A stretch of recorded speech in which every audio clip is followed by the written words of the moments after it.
সারা ভারত কোরআন প্রতিযোগিতায় দ্বিতীয় স্থান কনকপুরের আবু নছর মোহাম্মদ নাসিম।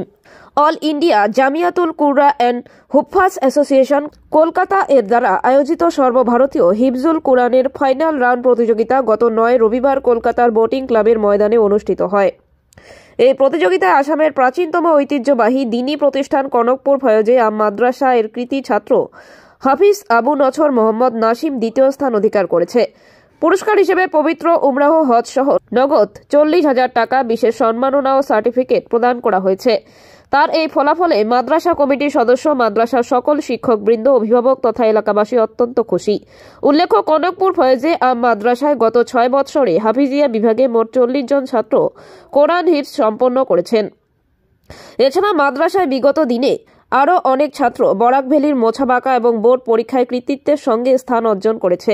Bureau report, Badarpur. এর নাম হলো আবু নছর মোহাম্মদ নাসিম বিন আব্দুর রউফ, নীলাম বাজার ফাইজুল উলুম ফাইজে আম মাদ্রাসা আসাম, যার হাতে পুরস্কার তুলে দেবেন জনাব হযরত মাওলানা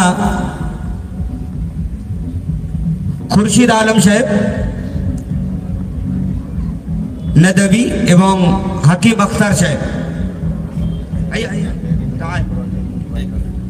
वो बच्चा जो गिरा है और गिरकर देखता भी है, उसे जिस हाल में पाओ बुलाकर हौसला दे दो। अरे जाएगा क्या तेरा अगर तारीफ कर दोगे, जरा सा पीठ को ही थपथपा कर हौसला दे दो। हम लोग कुछ नहीं कर रहे, बस बच्चों को हौसला दे रहे हैं और उन बच्चों को भी हौसला मिला है। ये अली साहब माशाअल्लाह দিচ্ছেন মৌলানা হাকিম ওমর ফারুক সাহেব। তাকে পুরস্কার তুলে দেওয়া হচ্ছে 40,000 টাকা এবং উমরার টিকিট। মাশাআল্লাহ।